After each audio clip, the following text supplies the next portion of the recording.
Welcome to a new episode of OTT Talks. I'm Enrique Mendizabal, OTT's founder and director. OTT Talks is a series of friendly conversations with thought leaders and practitioners in the field of evidence-informed policymaking. On this occasion, we are joined by Luis Orlandi, who recently joined the OTT team as a growth manager. Luis has more than 15 years of experience in international relations, public policy, and crucially, fundraising for think tanks. Thank you very much for being with us, Luis. This year's OTT State of the Sector report showed mixed results regarding think tanks' expectations of their funding context. I want to start by asking you how you see the current funding landscape for think tanks. Should they be optimistic, as most think tanks are in Africa, or pessimistic, as Latin American think tanks seem to be?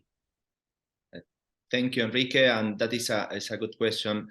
I think that had to be is related with the flow of funding that the main funders provide for Latin America and for Africa.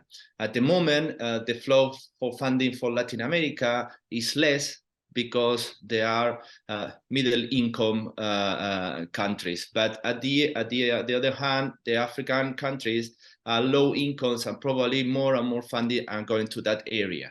So in Latin America, the kind of funding that the think tanks are looking for are different, probably the ones that they're looking for in Africa. They are looking for the different kind of topics and sectors that they are no more or are less attractive for the funders to support. So probably that is going to be one of the main reasons behind this question. And the State of the Sector report also found that funding is one of think tanks' main challenges. So even Africans being optimistic about getting funding, they still worry about getting the funding and whether they're going to get it themselves. This isn't surprising, of course, right? I've been in this field for almost 2 decades, and I'm still looking for a think tanker that does not worry about funding. But in your opinion, what is it about funding that think tanks should be more concerned with? Is it the amount of funding they receive, the source of funding, the type of contract? Is it the power that they have to use funds as they best see fit? Is there anything else? But definitely is a good question. Everyone is worried about funding. It involves sustainability, it involves growth, it involves everything. So if you are not well funded, definitely something that you can develop your own organization. For me, the key point here is to understand what kind of organization you are, what kind of think tanks you are. Discovering who you are is basic to understand where to reach the funding, where to get funded for that organization. For example, what is the mission and objective of your project or your organization? Where is he going? What is the political orientation, if they have one? So definitely you can reach different kind of funders if there is a political orientation to one side or to another side. What are your values? What are you looking for in the funding? If you're only thinking about getting fund without an objective, without a mission, that is going to be really complicated, because probably you can move around and get funding for different sources, but the sustainability of your organization is going to be compromised if you are not well oriented where would you like to go. So definitely about the type of organization, the missions, the value that you are following, and if you understand really well that, you can get funded really well, because you can create a strategy behind those values, behind those objectives. If not, it's going to be complicated. And afterwards, depend on the kind of organization that you are, the kind of funding that you can get from different kind of sources and channels and different kind of organizations. If you are a not-for-profit, for example, you can get funded for different kind of international organizations like the European Union, like Inter-American Development Bank or other development banks. But if you are more a for-profit organization, probably you have to reach another kind of foundations that work with call for proposals, with different tools to get funded for the organization. So definitely for me, your mission, your objectives are key to understand what kind of fund you can get. So rather than to think about the external environment all the time, so looking for funding and seeing, well, I don't see any funding, probably what a lot of organizations need to be doing is spending a bit more time clarifying who they are, who they're not, and the clearer they are about themselves, the easier it will be to identify the right sources of funding for them, the right mechanisms for funding for them, that work for their mission and work for their work. Yes, definitely. That is an introspective thought that you have to have with yourself, with your organization, to really understand what are your capacities, what are your restrictions, what are your values. If you think that your values is not working with any organization that is against climate change, okay, don't go to look for that kind of organization. So for me, it's important to understand really, really well who you are, and afterwards go and get the fund.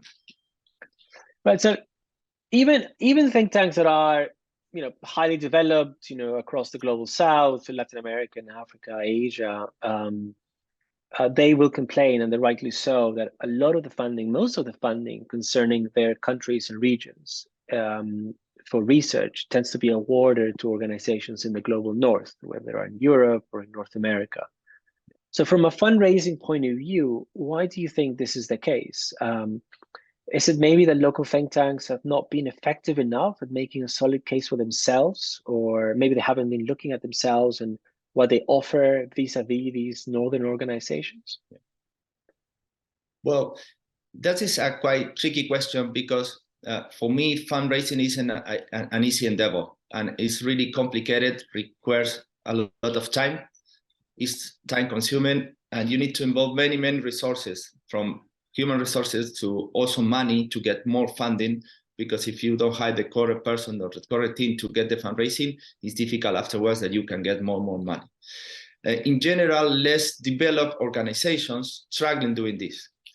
So on the other hand, the more developed organizations, they have really good teams to develop their fundraising strategy. So for them, it's easier to get this funding. And even though that more organizations in the global south, or locally speaking, are becoming more and more professional in fundraising activities, they still have a big path to walk. So they have a big path to learn ahead, and that is probably one of the main problems at the moment of getting funding for the organizations. It's for me like a chicken and egg dilemma.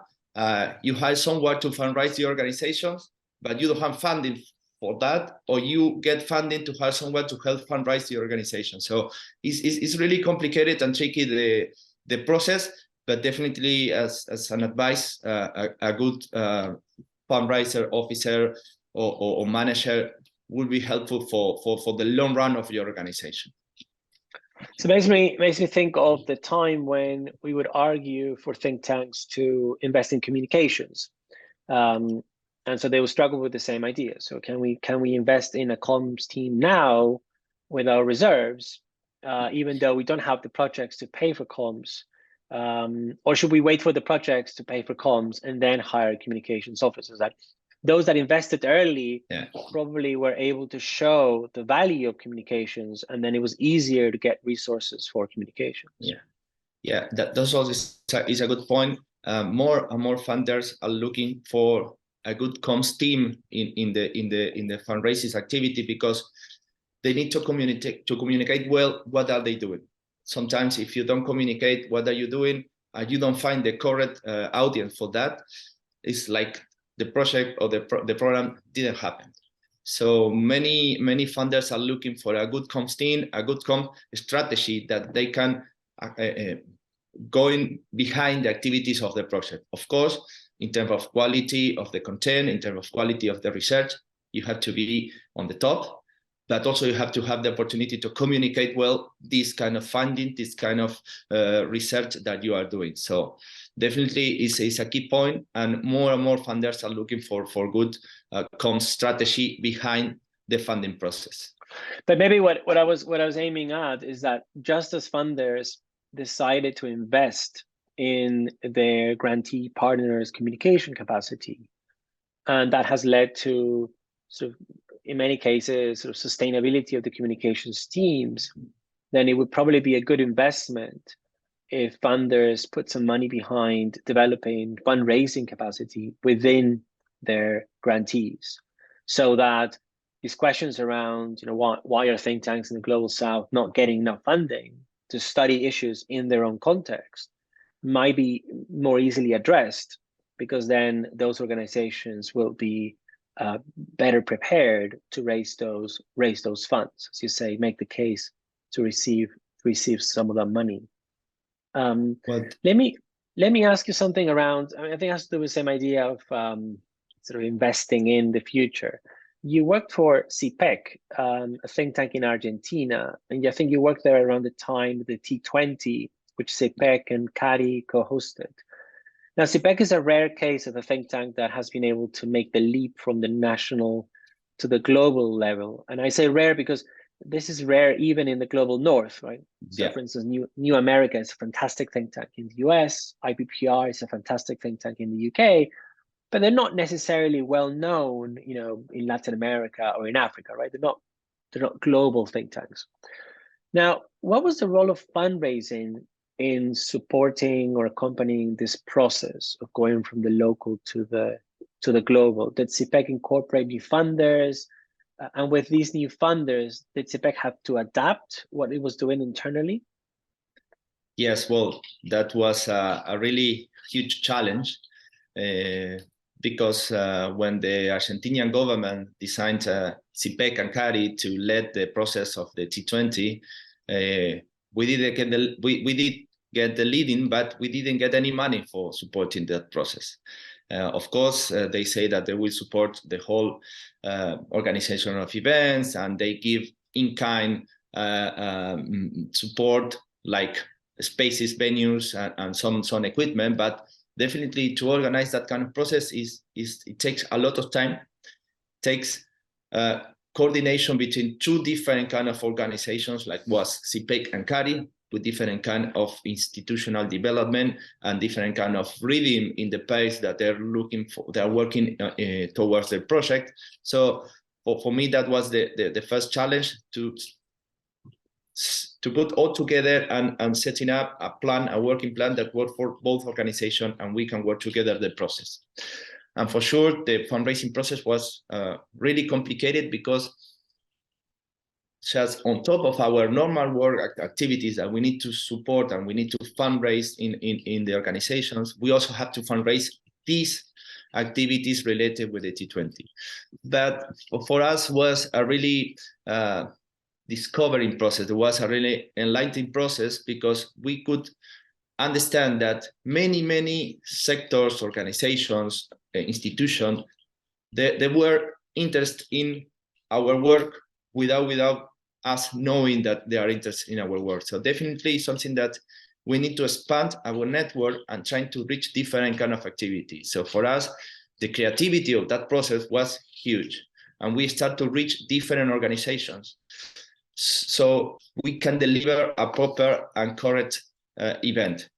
This means that internally the organization have to change and shift into the view, not for local organizations or regional organizations that may be held frequently in the activity for CPEC, but also for international organizations, and not only organizations in the third sector, but also in the private sector. So we start to reach many of the big four consultancies. We have a big support for PwC. We have support from Accenture. We have support for other organizations involved in the 10 topics that we deliver for the T20. So looking funding in the private sector is great if you understand that is more topic related than organizational related. So if you can find an organization that is working in a topic, and you are going to deliver an event, you are going to deliver a policy brief about that topic, you can get funding for that kind of organizations, or you can definitely get funding for this process. We did compare new funders in the organization. Some of them still working together with CPEC at this moment, and also they brought many. There was a process that expanded our knowledge of the sector and brought many donors and to both, to CARI and to CPEC. So yes, definitely was a really great process to understand better and expand our network and our sector and the reach that we have as a think tank. No be that only endogamic of thinking about the researchers or the organization that support researchers, but also other kind of organization that likes our work as well.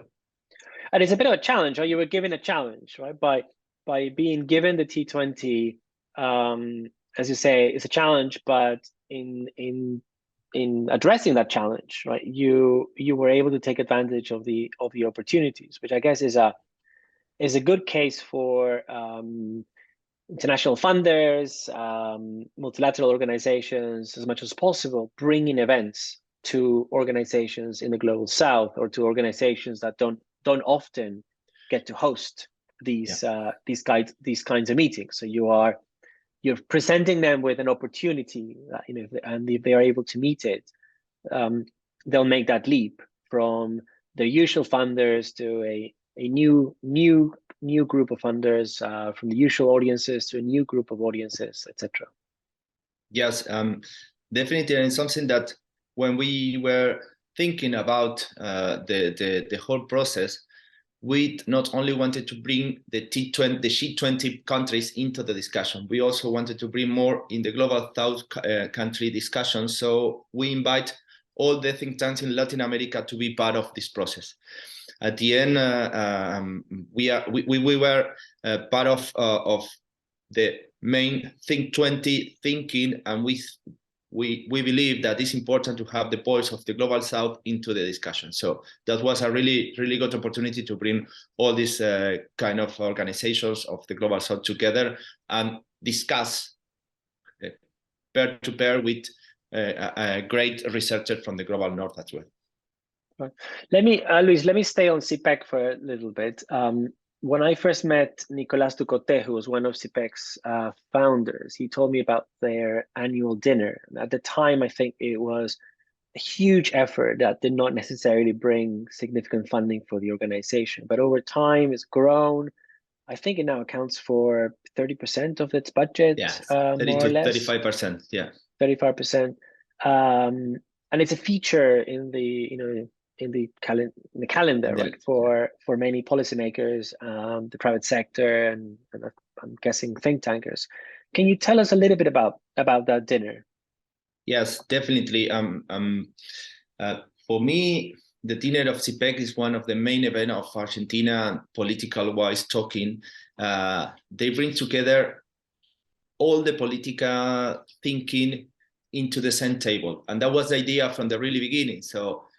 Because CPEC is apolitical, so we work when I was to work there, I work with public policy, and definitely something that we think from the really beginning that we need to bring all the positions, all the right and left parties thinking into the discussion. So I think that from that really base concept is develop the dinner of CPEC. So bring all together and discuss together, have a moment of discussion, have a moment of mingle, have a moment of when you can share with probably your opponent in the political arena. And I think that the reputation of the dinner is the most important asset that they have, because it's totally in that direction. It's something that when you go to the CPEC dinner, you really know that it's a neutral space, that you can talk with everyone. So that is for us the main role of that dinner. So bring a space for talking, for debate, for everything, for every kind of political side. And for that, and keeping in mind that for the getting support for that dinner is a great way to do it, because the support that you get from the private sector, you know, that goes into a great discussion, into a great meeting that you are going to have. And also the distribution of the table, also that we want to bring in the same table different kind of sectors, from the construction sector, for the private industry, for many kind of different sectors into the same table. So that is the idea, that we can put together an ambassador, we can put together a deputy, and we can put together a private sector enterprise over there. So, but it's a fundraising, but it's a fundraising vehicle, right? That is is that its main purpose? Definitely, it's a fundraise activity that we do. But if you don't have well ahead the concept of the dinner, you can say it properly. That is the idea. So right. if you don't build up the reputation of the dinner, you can sell it. So I wouldn't say it's an easy process. You have to, at the moment I was working, we have around 120 sponsors for the dinner that they buy the tables and they can participate into the table. There was more than 1,000 people participated in the dinner. So, but I think that the main asset that we have is the reputation of the dinner. So they know that they are going to a dinner, that they are not going to be a separation of power. There are going to be a separation between right and left. So they are going to be all together in a place that they can debate. So in terms of fundraising, if you wanted to do an event like this, first you have to build up the reputation and you have to be clear on the objectives of the dinner.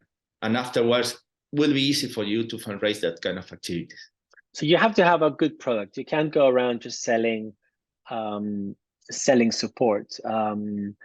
I guess that good product can be something very specific, right? Like there's the space of engagement between multiple parties.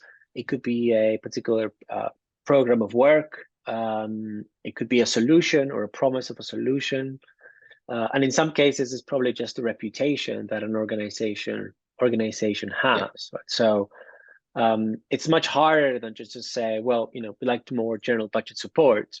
You've got to have something that attracts that general budget support. So let me go back to more practical question around fundraising, because of course when you're discussing challenges related to funding, one of the options presented is to suggest, well, let's hire a fundraiser, right? But I often find that think tankers that I talk to are unclear about what the fundraiser is going to do. Right? So some expect the fundraiser is going to magically bring the money to the organization.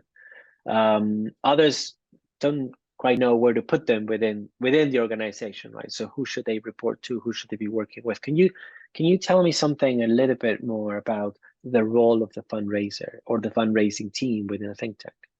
Yes, definitely. For the survival of my race, definitely it's a great idea to hire a fundraise manager. But I'm not saying this empty or just only because we wanted to keep doing our work. But from my point of view, it's really key to have a sustainable and healthy organization. Sometimes it's difficult to have this kind of professionals. They are not cheap. I mean, definitely something that many of them out there, and they have this kind of sense of commercial professionals. So at the end, they can pretty much move around many organizations. So for me, the key point of this is the return on investment. If you are going to hire a person and it's not going to be cheap, but you have to be really clear how much that person can bring to your organization. And that is a really key point on the return on investment that probably in the third sector is not something that we talk or we discuss frequently, but it's something that you have to bear in mind when you deliver or when you're trying to hire a fundraise manager or fundraise officer. Many organizations do not have a fundraise strategy, and that is really important. A fundraise strategy to understand where your organization is going, how your organization is going to grow. So this is really key to develop your organization. And if you need more and more resources to grow your organization. Not only is important the fundraising strategy, you have to have a really good programmatic and institutional strategy as well. Without that, and without the consistency in your work, without the quality in your work, as we say before, you can sell a really good product, you can sell an activity, you can sell your program. So without a really good programmatic and institutional sustainability, the fundraise is going to be really difficult. Talking more about the role of the fundraiser begins with knowing at the detail the organization. You have to understand what kind of organizations are you working, what are the products, their activities, their initiatives, the programs, the projects, understand the financial situation, the human resources situations, what kind of donors they have, and the main funding sources. So to understand to the really deep, the organization is key afterwards to develop the strategy for that organization, the fundraising strategy. That is the next step. Once you have all this assessment, you can develop and you can work on outlining the fundraising strategy. You have to understand the needs for organizations in terms of funding, but also in terms of resources. To growing, you have to understand how much funding you need if you want to keep the quality and the consistency of your project. And afterwards, you have to set up an estimated budget and go to work towards that objective. In this process, you have to involve the whole organization, and you have to bring all the organizations on board to deliver a correct fundraising strategy, because at the end, every single person in the organizations can be a seller of the organization. So you have to let them know that they have to understand what is the organization doing, where is the organization going, and then in any particular situation that they have opportunity of network, trying to also introduce the organization properly and trying to sell the organization properly. Yeah. So in the same way that everybody in the organization needs to communicate, everybody in the organization needs to mobilize resources. So it's not a matter of just bringing in a fundraiser or a fundraising team and have them do all the work. Team leaders, communicators, research officers, everybody has to participate in the process. Luis, thank you very much for joining us for this episode of OTT Talks. We at OTT are very happy to work with you, and we'll be learning quite a lot about business development, fundraising, resource mobilization, or however we choose to call it. Yes, the name of it. Now we will be back with more conversations with thought leaders and practitioners in the field of evidence-informed policymaking soon. Don't forget to subscribe to our YouTube channel or your preferred podcast service for new episodes. And do sign up to our newsletter in the blurb for this OTT Talk to receive the latest updates from across the OTT community of projects and programs directly to your inbox. Thank you and see you soon. Thank you very much, Enrique, and looking forward to bring more ideas to these discussions. Bye. Bye-bye.